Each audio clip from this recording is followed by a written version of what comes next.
Hey everyone, welcome back to the RTS Guided Programming Coaching Call. I'm Mike Tashir. I got a lot of questions to answer for you guys today. Lots of executing the workout questions, which are really to be expected considering that we've just kind of changed up how we're doing some of our training pieces. So it's kind of understandable that we'd need a little further explanation on some of these things. So, without any delay, let's go ahead and get started. The first question that we have here is a bit of a long one, so I'll just read it out. During regular load drops, can you remind me if we're aiming to go from a 9 RPE to an 8 RPE, or are we expecting 8.5 or 9.5 due to fatigue? I only ask as it of course affects further down sets weight selection depending on what we're aiming for RPE wise. So in the event that you have a load drop, so let me back up for a second. What we're looking for, you work up to say a triple at a 9 RPE, and then it gives you a load drop, so you reduce by 5%. You should expect that RPE will drop from a half a point to a full point. So if your top set was a triple at a 9, if you reduce by 5%, you should expect that it's somewhere between an 8.5, maybe an 8. Probably more like 8.5.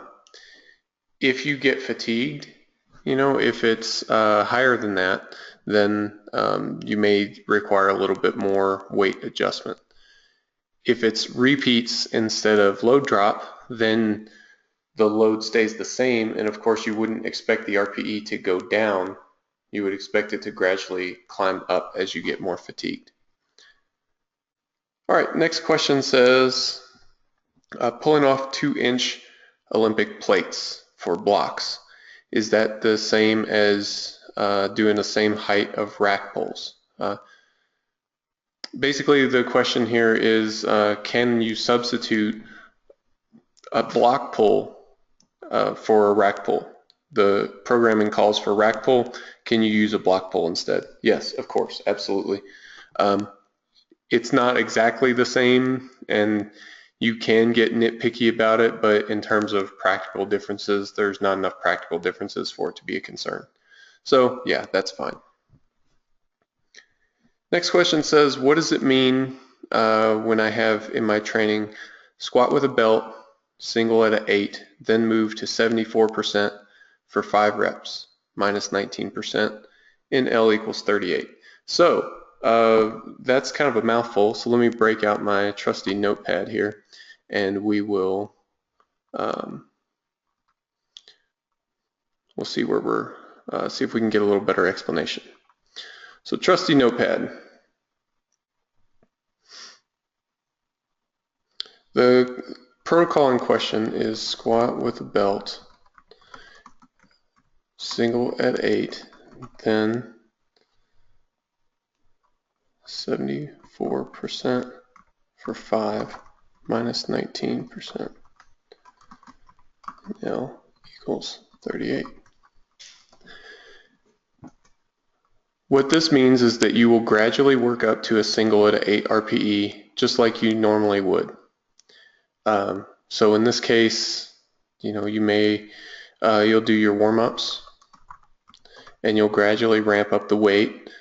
Single at an 8 RPE is a little bit harder than your opener. So you're going to take 92, 93% of an estimated 1 rep max. So what's going to happen, you'll do your warm-ups and you'll gradually ramp up. And those aren't really work sets because you're probably working singles. It's the same type of ramp up that you would do in a competition setting. So really your first set is going to be, let's say 92 for a single, and that gives you your 8 RPE. Great. So at this point, what I want you to do is to reduce the bar weight by this number. Reduce the bar weight by this percentage. So in this case, what that does is it gets us from wherever we are for the single, and it puts us right on this percentage here. So in this case, we worked up to a single at an 8. Whatever your single at an 8 is, if you drop 19%, that's going to take you right around 74%.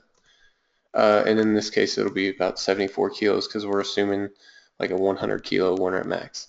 So in this case, you'll do 74 for 5.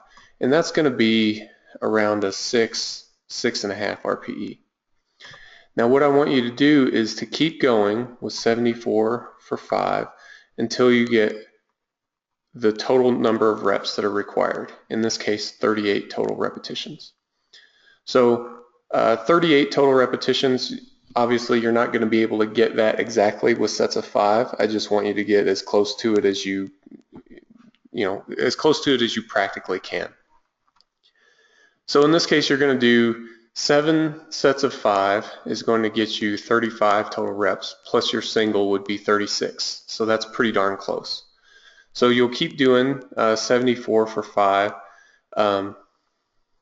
Let's just write it like this.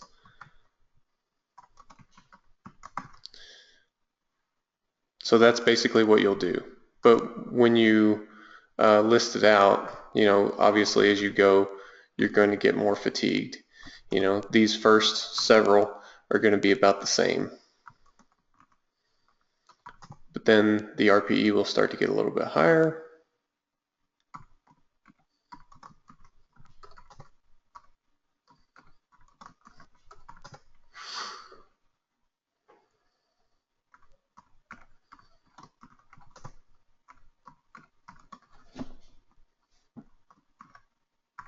All right, I think that's 7. Yeah, so that's 7 sets. So that's generally what it's going to look like. That's what this is going to look like. Now, why do we do this instead of the standard rep and RPE combination? Well, for one, these are going to be typically low RPE, 6s and 7s and things like that. It's really hard to gauge that. It's really hard to gauge accurately your 6s and 7 RPEs. So it's easier and it's more direct to just use a percentage. And one thing that we're all about is using the appropriate tool for the job. In this case, a percentage works better, so that's why we're going to use a percentage.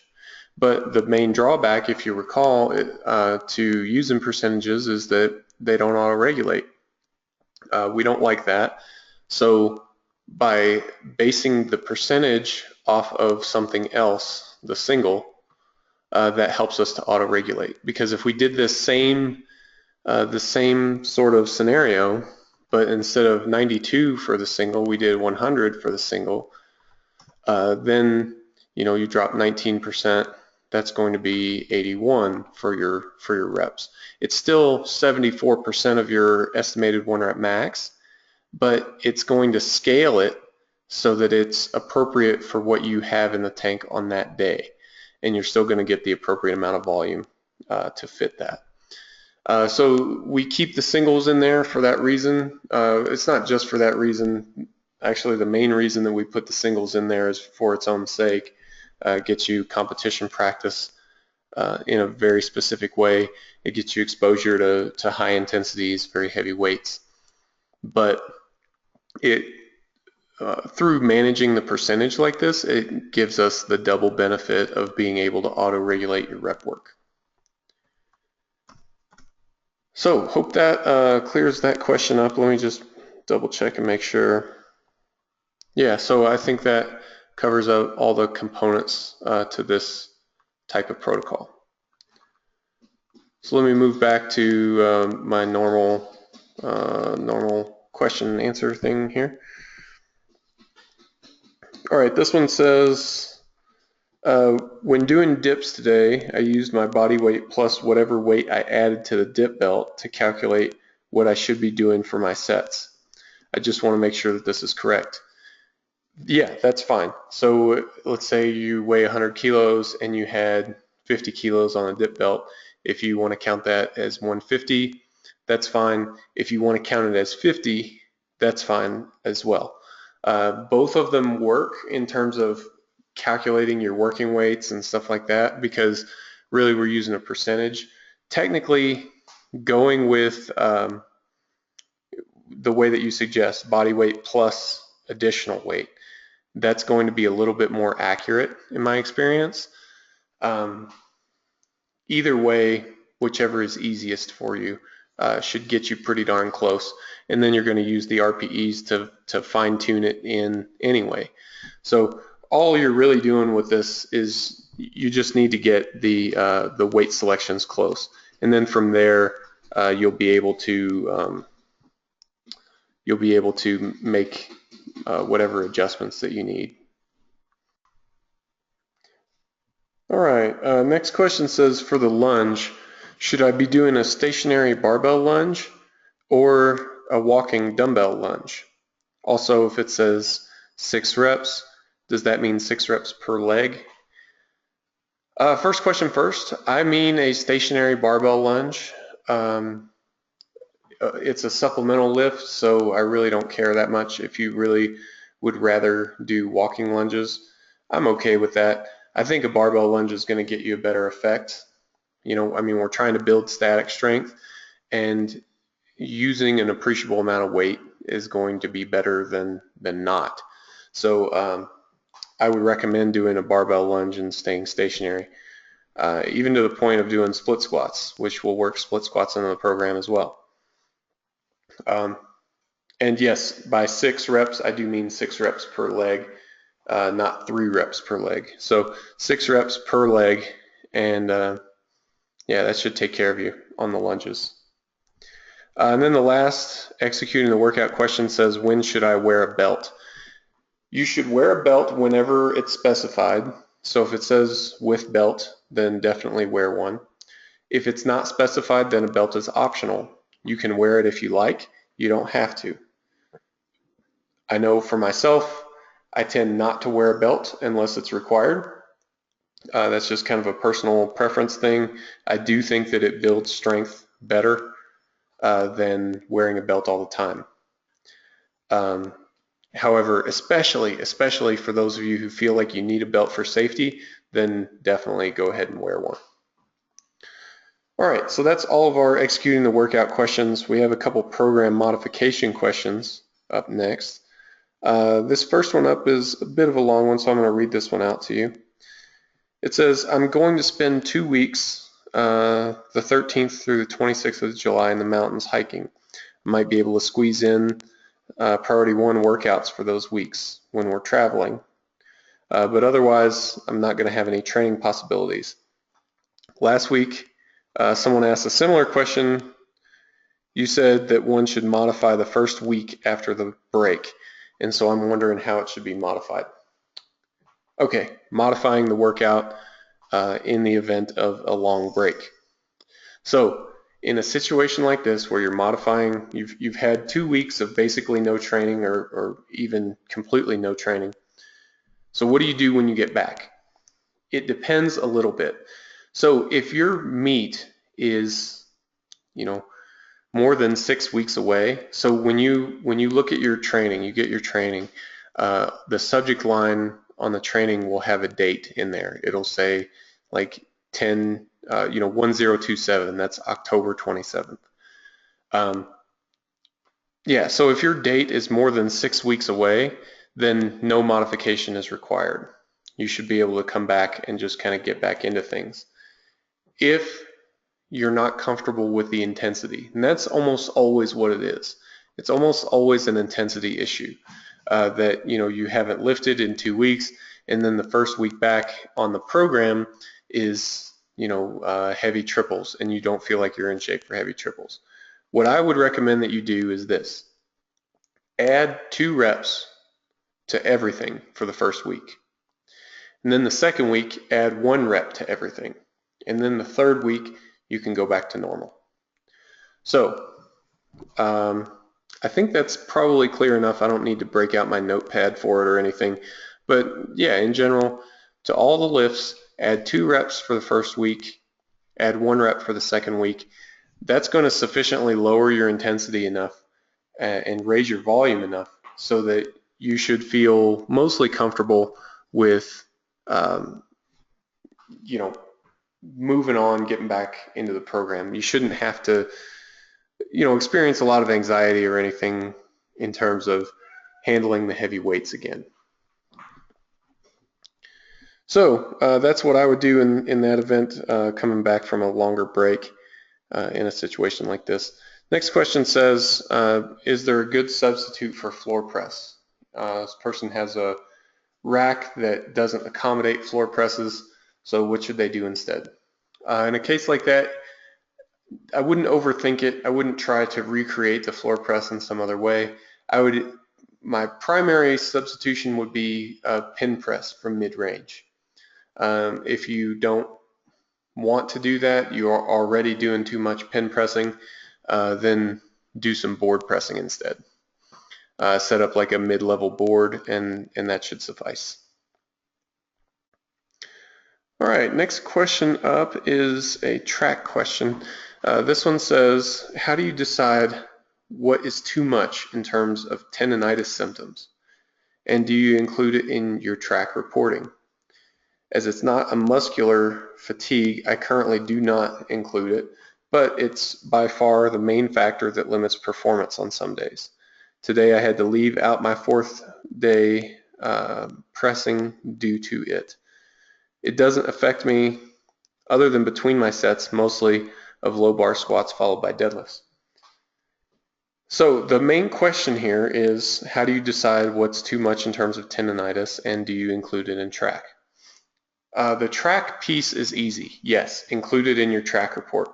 When I ask about, let's say, leg soreness, I mean do some air squats. How does it feel? Does it hurt or does it not hurt? I don't really care if it's muscular pain, if it's tendon pain, if it's joint pain. I want you to record how it feels to do some air squats. When I'm asking about chest soreness, I want you to do some arm circles. Back soreness, I want you to move around, flex your back a little bit, stretch your arms overhead, flex your traps. How do you feel? And include any of those feelings in your track report. I think that's important. Now, in terms of how much, in terms of tendonitis symptoms, is too much, I cannot tell you that. I don't have a real good way of telling you, what that limit is. I suppose we could do some sort of like RPE style pain threshold. However, I've not taken the time to develop one of those, and I'm not sure that I'm the guy for that, but you could do that. However, I will tell you that tendonitis, although it seems like a minor irritant, and in a lot of cases it is, it's not something that I would mess around with. If it's something that's been going on for a while, I would get it taken care of. I would rest it up, do something, make sure that you don't stay with that tendonitis for a long time. That can lead to further problems down the road. And I don't really want to prime you for what a lot of those problems would be, but it's just not good. It doesn't feel good to hurt, obviously, and it's just not good for your lifting career. So I would get that taken care of, especially if it's been persisting for a while. If it's just a little minor thing, I mean, for me personally, I don't always stop training at the first sign of any sort of tendonitis or anything like that. I'll work around it if I can, but if it's clear that this is not going to go away without some time off, then time off is what it's going to take, and I'm not going to skip that just to keep banging away on it, It's got to get healed up if you want to continue getting stronger in the long term. All right. We do have a couple GPP questions here. This first GPP question says, I decided to do croc rows instead of pull-ups this week because I noticed that priority 4 work has row of choice. Would it be acceptable to do weighted pull-ups for my row of choice? Yeah, that's fine. What I'm really looking for is some sort of back movement. I want you to train your lats. Doing pull-ups is fine. Doing whatever row you want is fine. And the reason it's listed as row of your choice instead of something specific is that it doesn't make that much of a difference.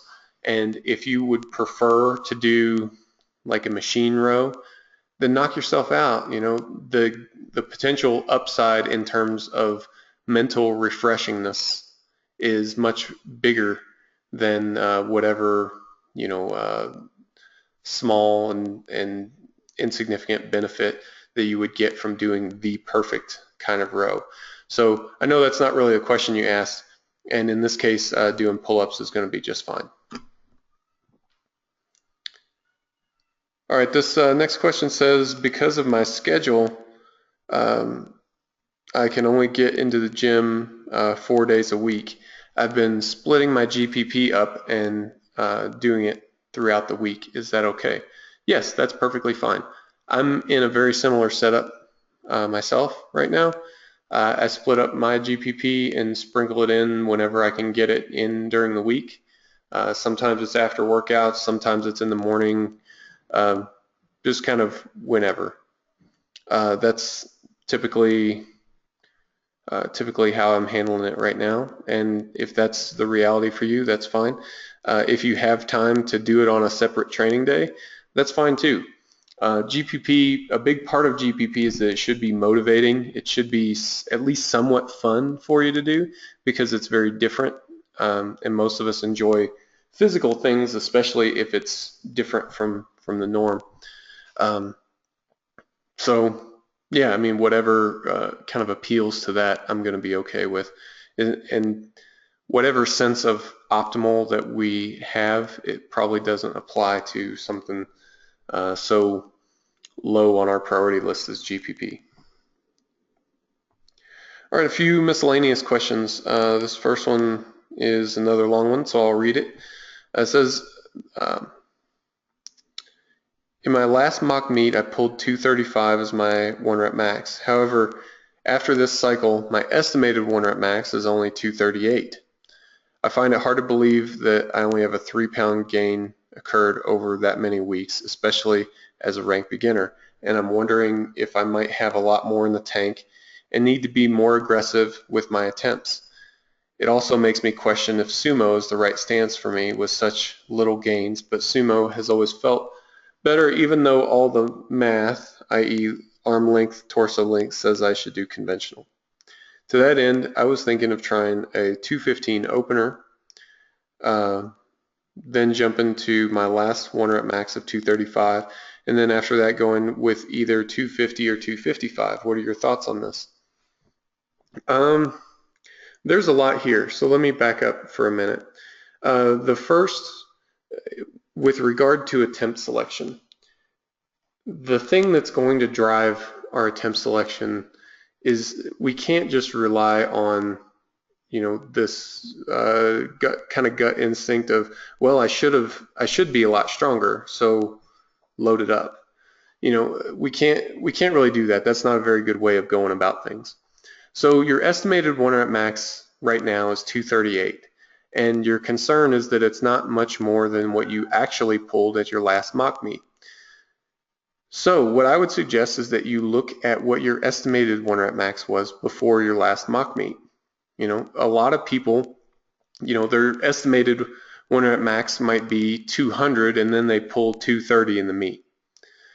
You know, so if that's you, if you get a big boost from a competition setting, or maybe the deload really helps you a lot, then you should know that and you should adjust your attempt plan accordingly. However, if your estimated 1 rep max last time was 235 and you pulled 235, and this time it's 238, then you don't really have a lot of justification for attempting much more than that. You know, what would be the indication that the strength is there? You know, are your rep numbers a lot higher than they were before? You know, what's the justification, basically? And to that end, I would find that justification, you know, come up with a number that you feel is a a realistic and supportable goal weight. That's what you've got to do. And whether it's going to be based on your training log. It has to be based on your training log. It can't be based on wishful thinking. You know, you have to look at your historical data, see what you've done in the past, and then base your goal weight off of that. That's going to drive what your opener should be and what your second attempt should be. Now, seeing as you've done 215 recently and it felt good, that's a good indicator. That means that you're probably going to be able to find some support for this somewhere in your training log, but you still have to find it. And a 215 opener feeling good means different things to different people. If I had the opportunity to watch your opener, I might be able to give you a little bit more insight on whether it looks like an opener or looks like a second attempt. Because for a lot of people, both the opener and the second attempt feel good. They look different, especially to somebody who's done a lot of video watching. They look different. So that's where I stand on your attempt selection thing. And I know this wasn't really your question, but just kind of tangentially related. You should deadlift with whichever style is stronger. You mentioned that all the math says that you should be doing conventional deadlift. I don't really put any stock into those equations at all, to the point where I don't even bother testing them out because it just doesn't matter. You know, you should try them, try sumo, try conventional, and go with which one is stronger. It's just as simple as that. Let's see. We've got another question here. This one says, relates to my bench. My estimated 1 rep max is listed as 226. I was hoping to hit 230. So my thoughts were to open at 200, which I hit yesterday, and it was slowish, but then again, all my benches are slow. Then take 220 and then try 230. What are your thoughts on this approach? Again, I don't necessarily care for this approach. It's the same sort of thing. If you want to attempt 230, you have to have justification for it. We don't just attempt things because we want to. Missed lifts do not count toward your total, and frankly, they're a little embarrassing. So if you have justification for attempting 230, then go for it. Smash it. But if you don't, then attempting it, I mean, there's no reason to believe that you'll get it. You know, if none of the numbers indicate that you'll get it, why would we attempt it? Why wouldn't we attempt something that's maybe just below that we, you know, can be more confident that you'll get? I know that even if that's not like a big PR for you, it's still better to hit a lift and make it than to attempt a lift and miss it. So same sort of thing goes. I think you need to have a training log justification for the weights that you want to attempt. All right, so that's it for that section of our questions. We need to review some videos. So let me put this on hold. First up, we've got some videos. Got some videos here to watch. This is Eric. He's got squat, bench, and deadlift here for us. I'll try to make this a little bigger. There we go. We have squat, bench, and deadlift that we're going to look at. We're going to be reviewing these videos for technique and weak point. So with that, I'll let you guys watch the squat, and then we'll talk about the squat.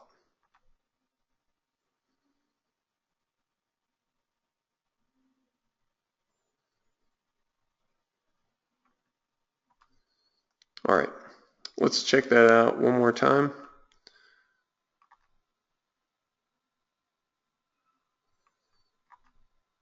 Very nice squat. Technically, I don't really see much anything wrong with it. As far as weak point, it seems very typical. Weak range of motion in the bottom. That's what we see almost every time with raw lifters.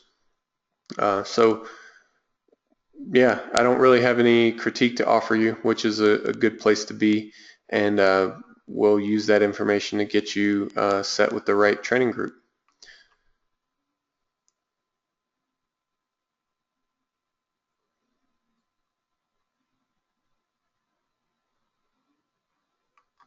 All right, there's a little more going on with this one.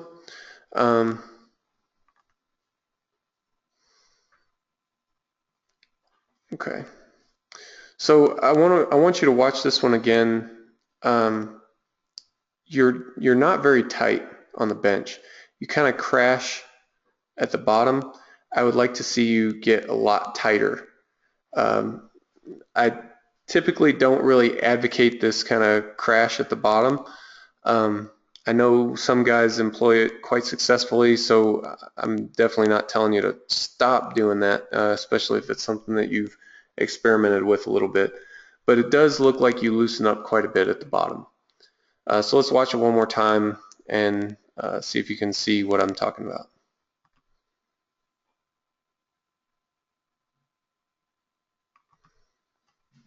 The sinking is not so much the problem, but if you watch your elbows, you can see some wobble, and that's because you're just not tight enough.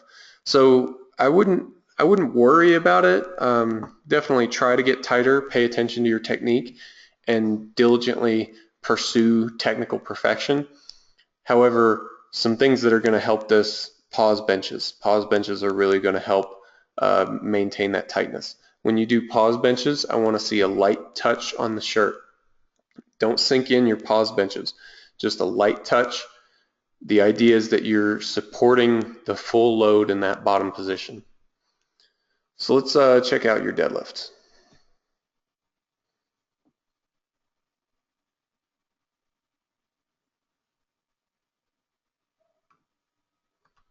Not bad. Let's watch it one more time.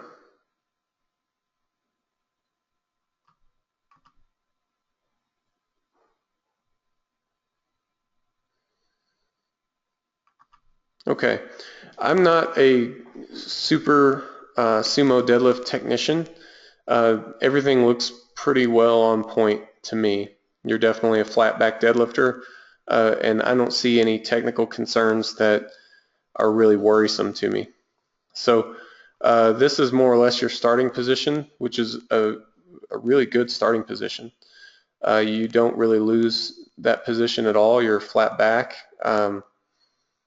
Yeah, yeah, everything looks good. I think deadlift wise, your weak range of motion is clearly at the bottom, which is addressed well in the programs that you'll be getting. So I would just like to see you continue pursuing strength. You know, add weight to the bar when your RPEs allow for it, and yeah, just keep moving forward. Um, yeah, technically you're a very solid lifter.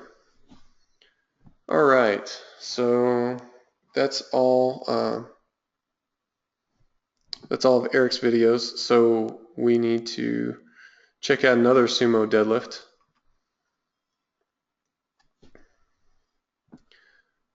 Let you guys watch this one, and then we'll comment.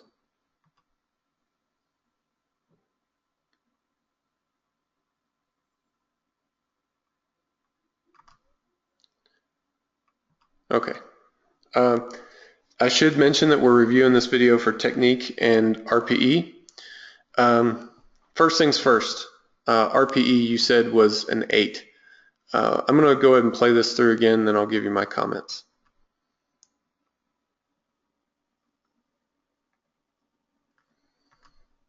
All right, I definitely did not think 8 when I looked at that. To me, that looked like a 7, maybe a 7.5.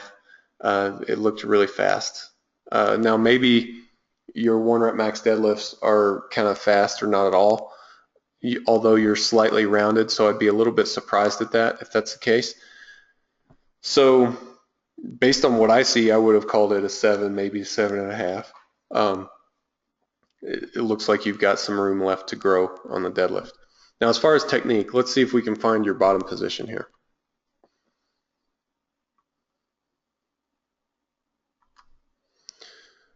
All right, that's pretty close to the bottom position. What do we see when we look at this position? I see that you're slightly rounded. As we always say whenever we come across a round back deadlifter, that's not necessarily a problem, that's not necessarily an error. It's just if you're going to do it, you need to do it intentionally. You need to be aware of the risk of pulling with a round back position, as well as the potential benefits. But both positions come with risks, and you need to be aware of that and go into it with both eyes open. In terms of the rest of your technique, your knees look like they're kind of collapsed in a little bit. You either need to push those out more or maybe adopt a slightly narrower stance until your hip mobility improves. Again, that's kind of my 2 cents on this. I'm not a sumo deadlifting expert. If your primary concern is lifting the most weight and this is the technique that allows you to lift the most weight, continue on, my friend. I will say that in general, that's not what we see from sumo deadlifters. Usually we see, the knees shoved out more than what we see in this position. So that's kind of my thoughts on technique. Maybe give you something to work on. You're definitely over the 80% technique threshold though, so I would work on it definitely, of course. Unless the round back position is something that you're trying to get rid of, you should be okay to focus on just lifting weights. Obviously, continually try to improve your technique, but the main focus is on strength. If the round back thing is something that you're trying to correct, then the focus needs to be on technical perfection. All right, next video up is Sean's. We're going to watch this bench video. Maybe. There we go.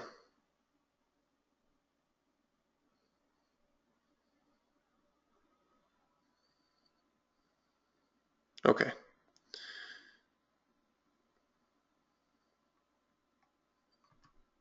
All right, Sean. The big thing for you is the same critique that I had for Eric earlier. You've got to get tighter. You have to get tighter in that bottom position. You can see that you're just kind of semi-relaxed in the bottom position. You've got to get tight. Really pinch the shoulder blades together. Really incorporate a little bit of leg drive to push yourself up onto your traps. Everything has to be tighter. That's going to really increase your stability, and that'll give you you'll be much more able to use your prime movers to move heavy weight if you're in a more stable position. So technically that's the thing that I see the most when I watch this.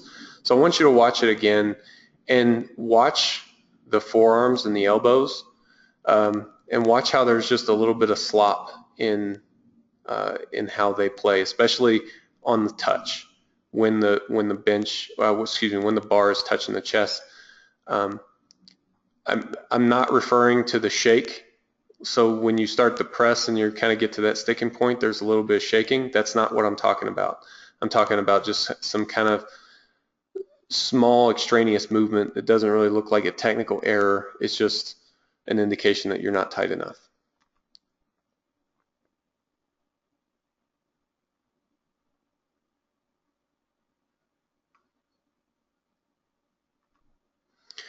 Yeah, I don't know that being tighter is going to necessarily save that, because that's a very near limit bench anyway, but it might. Being in a tighter position might give you a little more stable platform, and you'll have a little bit more speed coming off your chest because you're not going to lose force in that bottom end slop. So hope that helps. Let me know if you have additional questions as far as your bench goes. All right, and we want to watch Tom's squat here. So let me back up the video a bit. This is just kind of a general technique view.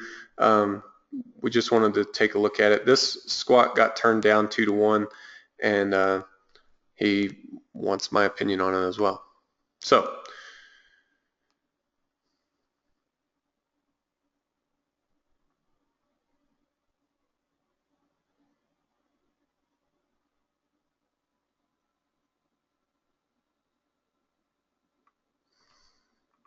all right, I'll give you one more look at it.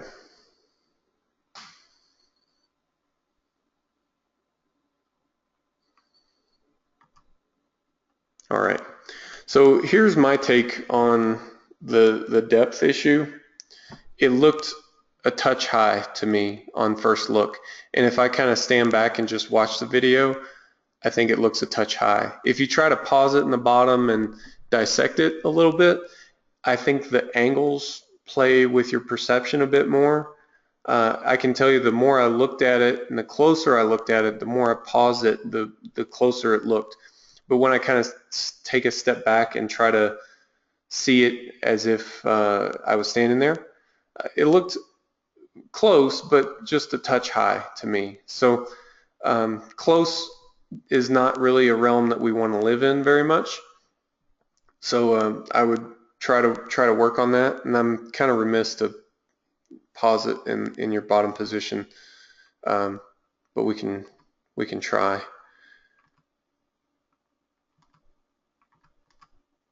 Yeah, I kind of missed it, but that's pretty close to your bottom position. Technically, I mean, you're not in a bad spot. Yeah, I would just try to sit with it a little bit more. Try to put your weight back. Just it won't take much. It'll take just a tick, you know. And clearly, your first two got passed with no problem. So and obviously we can see that the strength is there as well. So your first two got passed, so you know how to put them down there. Just to my eye, unless like pausing like this, I could pause the video right here and look at it and it looks good. But if I, like I'm saying, like I think the angles kind of play up a little bit and start to mess with our perceptions. If we back it up and just kind of watch the full video, it looks like it's like right there. It's probably one of those that depend a lot on who's sitting there and how they're judging it that day. But it was just on the line. To me, it looked just a slight tick high, but you're really close in either case. All right, we have a couple explanations to get through as well. This first one says, I'm curious as to why you've changed the programming. I'm not saying it's bad by any means. However, I used to get the one-on-one training a few years ago, and you always had me using fatigue percentages for my drop sets. But here there's only one drop set. I'm used to doing the main exercise, squat, bench, and deadlift for 5 to 7 sets of 9 RPE. Is this because it's the first week? No, it's not because it's the first week. We are just using a different way of controlling the volume. We're using a fixed number of sets to control the training volume. We found that gives us a lot more precise control over what's going on. It gives us a more predictable volume outcome. It lets us do better things in terms of planning the training. The main drawback to a fixed number of sets is that there's no auto-regulation. However, we've addressed that by including the track system. So you have track included with your training. That provides a bit of auto-regulation. When you have additional reserves, we increase the volume. When you don't, we reduce the volume. So that provides us with the auto-regulation. However, if you find that you're consistently underworking, track is going to more consistently tell you to start adding volume. And if that gets to be the case, we may need to look at placing you in a different training group, one that has more baseline volume. So if you find yourself in that position, just let me know. And the last real question that we've got for this week says, I'm just curious as to why touch and go bench works up to a 10 RPE, but nothing else does. Why? Why indeed? It's not easy to answer that question. It's just one of those things that experimentally we found to work well. We include a little bit of high RPE benching, and people seem to respond well to it. I suspect that it's because it gives us some additional training volume, and it does so in a time efficient manner. That's my suspicion. However, and you see this not just with RTS style programs, lots and lots of good benchers include some high rep work, they include some bodybuilding type work. That's not something that you always see with good squatters and deadlifters. I mean, that's not a guarantee of anything, but that's an indicator to me that there's some sort of a difference between the two. And this is kind of an evolution of my training thinking over time as well. It's not like I haven't always thought that. I haven't always thought that the bench and squat and deadlift should be trained differently. But I mean, you see that regularly enough that it bears some investigation. And when we tested it out, it seemed to work well. So I know that that's not a very sciencey sounding answer, and that it's a lot easier to place your beliefs in something that sounds sciencey. I just don't think it's ethical for me to just make up a reason when the real reason is that it just seems to work better. I think as time goes on, we'll get a better idea of why it works better. But for now, this is just where we're at. And then finally, just to wrap things up, I just want to give a shout out and congrats really to Tom Hamilton, who put 17.5 kilos on his total in the last couple months. So last training cycle, from the last meet he did in the spring to this meet, he had 17.5 kilos to his total. So congrats, Tom. Seems like all your hard work is paying off. And yeah, really, really nicely done. Good job. And with that, I think that pretty much sums things up for us. So just want to say thanks everybody for watching. I'll get the calendar updated so that it's starting to reflect accurate call times again, and you guys can start to plan around those.